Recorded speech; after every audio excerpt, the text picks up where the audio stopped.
आय नमः। श्री अग्नि पुराण 30वां अध्याय भद्रमंडल आदि की पूजन विधि का वर्णन। भद्रमंडल मुनिवरों, नारद जी कहते हैं, पूर्वोक्त भद्रमंडल के मध्यवर्ती कमल में अंगों सहित ब्रह्मा का पूजन करना चाहिए। पूर्ववर्ती कमल में भगवान, पद्मनाभ का अग्निकोण वाले कमल में प्रकृति देवी का तथा दक्षिण दिशा के कमल में पुरुष की पूजा करनी चाहिए। पुरुष के दक्षिण भाग में अग्नि देवता की, नैऋत्य कोण में निऋत्ति की, पश्चिम दिशा वाले कमल में वरुण की, वायव्य कोण में वायु की, उत्तर दिशा के कमल में आदित्य की तथा ईशान कोण वाले कमल में ऋग्वेद एवं यजुर्वेद का पूजन करें। द्वितीय आवरण में इंद्र आदि दिक्पालों का और षोडश दल वाले कमल में क्रमशः सामवेद, अथर्ववेद, आकाश, वायु, तेज, जल, पृथ्वी, मन, श्रोत्र, त्वचा, नेत्र, रसना, घ्राणेन्द्रिय, भूरलोक, भुवरलोक तथा 16वें में स्वर्गलोक का पूजन करना चाहिए। तदंतर तृतीय आवरण में 24 दल वाले कमल में क्रमशः महरलोक, जनलोक, तपोलोक, सत्यवलोक, अग्निष्टोम, अंत्यग्निष्टोम, उक्त षोडशी, वाजपेय, अतिरात्र, आप्तोर्याम, व्यष्टि, मन, व्यष्टि, बुद्धि, व्यष्टि, अहंकार, शब्द, स्पर्श, रूप, रस, गंध, जीव, समष्टि, मन, समष्टि, बुद्धि, महतत्व, समष्टि, अहंकार तथा प्रकृति, इन 24 की अर्चना करें। इन सब का स्वरूप शब्द मात्र है, अर्थात केवल इनका नाम लेकर इनके प्रति मस्तक झुका लेना चाहिए।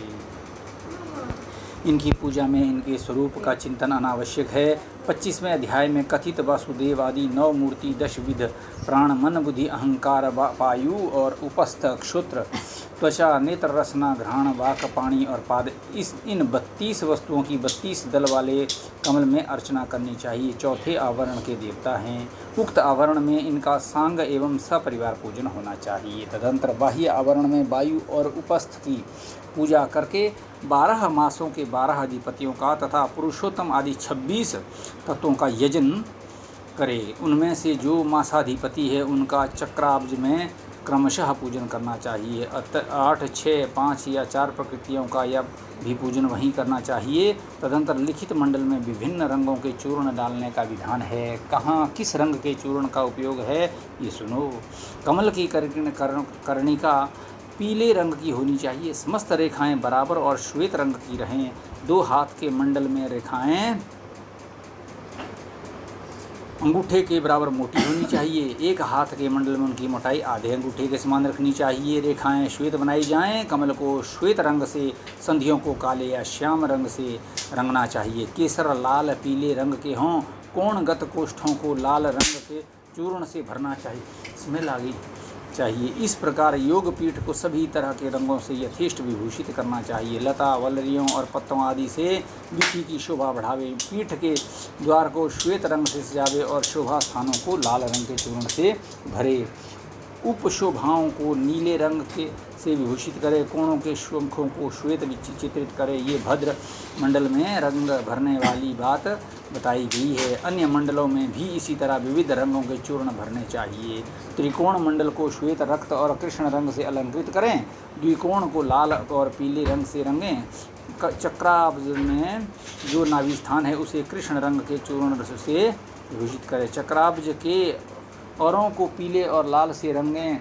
नेमी को नीले लाल रंग से सजावें और 12 की रेखाओं को श्वेत, श्याम, अरुण, काले एवं पीले रंगों से रंगें। अगहनी चावल का पिसा हुआ चूर्ण आदि श्वेत रंग का काम करता है। कुसुम्ब आदि चूर्ण लाल रंग की पूर्ति करता है। पीला रंग हल्दी के चूर्ण से तैयार होता है। जले हुए चावल के चूर्ण से काले रंग की आवश्यकता पूर्ण होती है। शमी पत्र आदि से श्याम रंग का काम लिया जाता है। बीज मंत्रों का 1 लाख जप करने से, अन्य मंत्रों का उन अक्षरों के बराबर लाख बार जप करने से, विद्याओं को 1 लक्ष जपने से, बुद्ध विद्याओं को 10,000 बार जपने से, स्तोत्रों का 1 सहस्र बार पाठ करने से अथवा सभी मंत्रों को पहली बार 1 लाख जप करने से उन मंत्रों की तथा अपनी भी शुद्धि होती है। दूसरी बार 1 लाख जपने से मंत्र क्षेत्रीकृत होता है। बीज मंत्रों का पहले जितना जप किया गया हो उतना ही उनके लिए होम का भी विधान है। अन्य मंत्र आदि के होम की संख्या पूर्व जप के दशांक के तुल्य बताई गई है। मंत्र से पुरस्चरण करना हो तो 1 मास का व्रत ले। पृथ्वी पर पहले बाएं पैर रखें। किसी से दान न ले। इस प्रकार दुगुना और तिगुना जप करने से ही मध्यम और उत्तम श्रेणी की सिद्धियां प्राप्त होती। अब मैं मंत्र का ध्यान बताता हूँ, जिससे मंत्र जप जनित फल की प्राप्ति होती है। मंत्र का स्थूल रूप शब्दमय है, उसे उसका बाह्य विग्रह माना गया है। मंत्र का सूक्ष्म रूप ज्योतिर्मय है, यही उसका आंतरिक रूप है। ये केवल चिंतनमय है, जो चिंतन से भी रहित है उसे पर कहा गया है। बारह नर सिंह तथा शक्ति के स्थूल रूप की ही प्रधानता है। वासुदेव का रूप चिंतन रहित अचिंत्य कहा गया है। अन्य देवताओं का चिंतामय आंतरिक रूप ही सदा मुख्य माना गया है। वैराज अर्थात विराट का स्वरूप स्थूल कहा गया है। लिंगमय स्वरूप को सूक्ष्म जानना चाहिए। ईश्वर का जो स्वरूप बताया गया है वह चिंता रहित है। बीज मंत्र हृदय कमल में निवास करने वाला अविनाशी चिन्मय ज्योति स्वरूप और जीवात्मक है। उसकी आकृति कदम्ब पुष्प के समान है। इस तरह ध्यान करना चाहिए जैसे घड़े के भीतर रखे हुए दीपक की प्रभा का प्रसार अवरुद्ध हो जाता है, वह संहत भाव से अकेला ही स्थित रहता है। उसी प्रकार मंत्रेश्वर हृदय में विराजमान है। जैसे अनेक छिद्र वाले कलश में जितने छेद होते हैं उतनी ही दीपक की प्रभा की किरणें बाहर की ओर फैलती हैं। उसी प्रकार तरह नाड़ियों द्वारा ज्योतिर्मय बीज की मंत्र की रश्मियाँ आंतों को प्रकाशित करती हुई देव देह को अपनाकर स्थित हैं। नाड़ियाँ हृदय से प्रस्थित हों नेत्रेंद्रियों तक चली गई हैं। उनमें से दो नाड़ियाँ अग्निपोषमात्मक हैं जो नासिकाओं के अग्रभाग में स्थित हैं। मंत्र का साधक सम्यक उद्धात योग से शरीर व्यापी प्राणवायु को जीतकर जप और ध्यान में तत्पर रहे तो वह मंत्र जनित फल का भागी होता है।